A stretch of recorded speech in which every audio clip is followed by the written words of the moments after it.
ہمیشہ اسی دکان سے سودا لیا کرتے تھے۔ آج بھی جب ہم دکان پر پہنچے اور سودا لینے لگے تو اسی دم وہ ماڈرن خاتون اپنے کندھے پر دوپٹہ ٹھیک کرتی ہوئی کاؤنٹر پر آ پہنچی۔ ستار بھائی، وہ چونٹیوں مارنے والا پاؤڈر ہے؟ انہوں نے آتے ہی دکاندار سے سوال کیا تھا، جو اس وقت ہمارے لیے کالی مرچ تول رہا تھا۔ جی باجی، ابھی لایا۔ وہ ہماری کالی مرچوں کو چھوڑ کر اندرونی حصے میں چلا گیا اور کچھ دیر بعد کوپیکس پاؤڈر کے گول ڈبے کو جھاڑتا ہوا لے آیا۔ یہ کیا ہے؟ ابا کے ماتھے پر بل آ گئے۔ ارے شاہ صاحب، یہ بڑا بہترین پاؤڈر ہے چونٹیوں کو مارنے کے لیے، منٹوں میں چونٹیوں کا خاتمہ کر دیتا ہے، اور یہ انسانی صحت کے لیے مضر بھی نہیں۔ میں تو اپنی پوری دکان میں یہی استعمال کرتا ہوں۔ ابا کے استفسار پر ستار بھائی کی آنکھوں میں پاؤڈر والے کا کمیشن لہرانے لگا۔ ہاں وہ تو ٹھیک ہے، مگر چونٹیوں کو کون مارتا ہے بھلا؟ آخر وہ کسی کا کیا بگاڑتی ہیں؟ ابا نے حیرانی سے خاتون کی جانب دیکھتے ہوئے سوال کیا۔ تو کیا کروں انکل، میں تو پریشان ہو گئی ہوں ان چونٹیوں سے۔ بچوں والا گھر ہے میرا، شوہر سے کہا تو انہوں نے بھی جھاڑ پلا دی۔ کہنے لگے امی کی زندگی میں تو کبھی ہمیں چونٹیوں نے پریشان نہیں کیا، کیونکہ وہ گھر کو بالکل صاف رکھا کرتی تھیں۔ اب آپ ہی بتائیں، آپ کو کیا لگتا ہے؟ کیا میں گھر کی صفائی نہیں کرتی ہوں گی؟ کیا میں آپ کو ایسی پھوڑ دکھائی دیتی ہوں؟ خاتون نے نہ صرف اپنا دکھڑا رونا شروع کر دیا، بلکہ ابا سے سوالات بھی کرنا شروع کر دیے، اور ابا جو ان سوالات کے لیے بالکل تیار نہ تھے، ایک دم پریشان ہو گئے۔ نہیں بیٹا، میں تو بس یہ کہہ رہا ہوں کہ چونٹیوں سے نجات کے لیے تم ایک مٹھی آٹا ڈال دیا کرو۔ یہ بیچاری ننھی مخلوق تو صرف رزق کے لیے باہر آتی ہیں، اور بس۔ ابا کے لہجے میں زبان بھر کی شفقت دیکھ کر خاتون نے غیر محسوس انداز میں دوپٹہ سر پر لے لیا۔ جی جی انکل، مگر کیا اس سے چونٹیوں سے چھٹکارا مل جائے گا؟ وہ اب بھی غیر یقینی انداز میں ابا سے پوچھ رہی تھیں۔ کیوں نہیں بیٹا، پرانے زمانے سے یہی رواج چلا آ رہا ہے۔ ادھر گھر میں چونٹیاں نظر آئیں اور ادھر بڑی بوڑھیوں نے مٹھی بھر آٹا کونوں میں ڈال دیا۔ چونٹیوں سے بھی نجات اور صدقے کی نیکی مفت میں۔ ابا ہنسنے لگے تو خاتون کے چہرے پر بھی مسکراہٹ آ گئی۔ چلے میں بھی پھر آٹا ہی ٹرائی کر لیتی ہوں۔ وہ کچھ سوچتے ہوئے کوپیکس پاؤڈر وہیں کاؤنٹر پر رکھ کر واپسی کے لیے مڑ گئیں، اور ستار بھائی نے ابا کو خشمگین نگاہوں سے دیکھتے ہوئے کالی مرچوں کو تولنا شروع کر دیا۔ ابا، تم نے ستار بھائی کی دکانداری خراب کر دی۔ واپسی پر میں نے ابا سے ہنستے ہوئے کہا، نہیں بیٹا، یہ بات نہیں، ہمارے گھروں سے برکتیں اسی لیے اٹھ گئی ہیں۔ لوگ اللہ کی مخلوق کا خیال رکھنا بھول چکے ہیں۔ پہلے کسی گھر کے سامنے کتا بھی آ کر بیٹھ جاتا تھا تو گھر کی خواتین اس کے سامنے بھی کچھ نہ کچھ بچا کھچا سالن روٹی رکھ دیا کرتی تھی، مگر اب ایسا نہیں ہوتا، کیونکہ اب روٹیاں بھی گن کر پکائی جاتی ہیں۔ برکتیں کہاں سے آئیں گی پھر؟ اس قوم پر بام نہ گریں، زلزلے نہ آئیں، سیلاب نہ آئے تو اور کیا ہو۔ ابا تاسف کے اظہار کے ساتھ ساتھ مجھے آسان زندگی کے گر سمجھانے کی کوشش بھی کر رہے تھے۔ عرصہ گزر گیا، میں بھی اس واقعے کو بھول گیا۔ پھر ایک دن بڑے بھائی جان کے ہاں جانا ہوا۔ ابھی ڈور بیل بجانے ہی لگا تھا کہ چڑیوں کے جھنڈ کے اڑنے کی زوردار آواز کانوں میں پڑی۔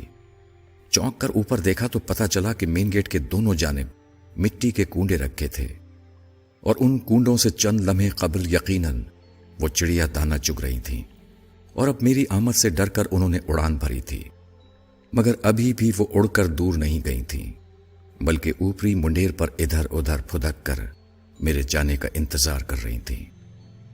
بھتیجی نے دروازہ کھولا تو میں اندر داخل ہو گیا۔ یہ کیا، اتنی ساری چڑیاں؟ میں نے سلام کے بعد خوشگوار حیرت سے بھابھی سے پوچھا، جو کچن کی کھڑکی سے کھانا پکاتے ہوئے مجھے دیکھ کر مسکرا رہی تھی۔ تمہارے بھائی جان نے رکھے ہیں یہ کنڈے لا کر چڑیوں کے دانے کے لیے؟ وہ معنی خیز انداز میں بڑی بھتیجی کو دیکھ کر مسکرائیں تو مجھے اچنبھا سا محسوس ہوا۔ شام کو بھائی جان آئے تو مجھ سے رہا نہ کیا۔ بھائی جان، یہ چڑیوں کے لیے دانہ رکھنے کی کوئی خاص وجہ ہے کیا؟ نہیں، بس ایسے ہی، اچھا ہوتا ہے، صدقہ دیتے رہنا چاہیے۔ بھائی جان نے آہستہ سے سمجھایا، یہ بہت ضروری ہوتا ہے، خصوصاً جس گھر میں بیٹیاں ہوں۔ پھر بتانے لگے کہ کسی بزرگ کے پاس ایک شخص نے آ کر بتایا کہ وہ غریب آدمی ہے اور پریشان ہے کہ اپنی جوان بیٹیوں کی شادی کس طرح کر پائے گا، کیونکہ غربت کی وجہ سے کوئی اس کی بیٹیوں سے شادی کرنے کو تیار نہیں۔ بزرگ نے مشورہ دیا کہ روز 200 بھوکوں کو کھانا کھلاؤ، تمہارا مسئلہ حل ہو جائے گا۔ غریب آدمی مارے احترام کے بزرگ کو تو کچھ نہ بول پایا، البتہ آستانے سے باہر آ کر زارو قطار رونے لگا۔ پاس سے گزرتے ہوئے کسی دانا نے پوچھا، روتے کیوں ہو؟ غریب نے جواب دیا، غربت نے پہلے ہی مار مار کر ادموا کیا ہوا ہے، اور سرکار نے فرمایا ہے کہ روز 200 بھوکوں کو کھانا کھلاؤ، تب بیٹیوں کی شادی ممکن ہوگی۔ دانا آدمی مسکرا کر بولا، بھلے آدمی، بھوکا کیا صرف انسان ہوتا ہے؟ اللہ کی مخلوق چھوٹی ہو یا بڑی، بھوک تو سب کو ستاتی ہے۔ اگر تم ایک مٹھی آٹا بھی چونٹیوں کو ڈال دو گے تو سمجھو تمہارا صدقہ ہو گیا۔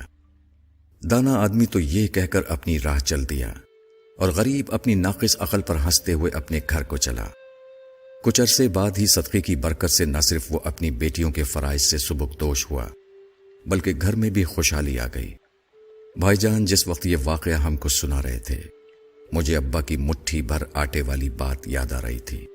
میں نے آنے والے دنوں میں دیکھا کہ بھائی جان نے اپنی چاروں بیٹیوں کی شادیاں ان کی صحیح عمر میں بالکل درست موقع پر کر دیں۔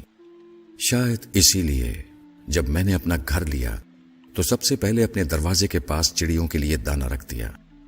کئی بار گھر بدلا، ہر بار یہ چڑیا، کبوتر اور کوے میرے رزق کی آسانیوں کا سبب بنتے رہے۔ بیماریاں بھی آئیں، پریشانیوں نے بھی گھیرا تنگ کرنے کی کوشش کی، مگر ہمیشہ یہ پرندے مجھے آسرا دیتے رہے۔ ان مال عسر یسرا کہ مانے سمجھاتے رہے، اللہ رب العزت کی بڑائی کا یقین دلاتے رہے۔ الحمدللہ ثم الحمدللہ۔ میں نے آج تک اپنے بچوں کا بہتا خون نہیں دیکھا، انہیں کسی تکلیف سے تڑپتے نہیں دیکھا۔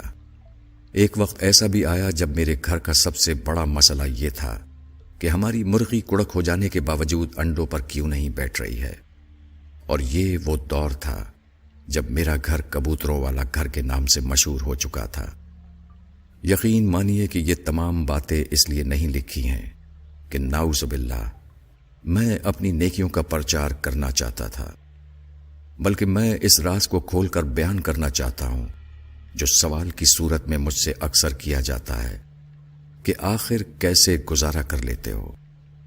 ہم سے تو نہیں ہوتا۔ میں نے اپنی زندگی کو اسی ننھی مخلوق کی خدمت کر کے آسان بنایا ہے۔ تمام بڑائیاں اس رب کے لیے جس نے مجھے اس قابل بنایا کہ میں یہ کر سکوں۔ اللہ ہم سب کو صدقات کی توفیق عطا فرمائے، آمین۔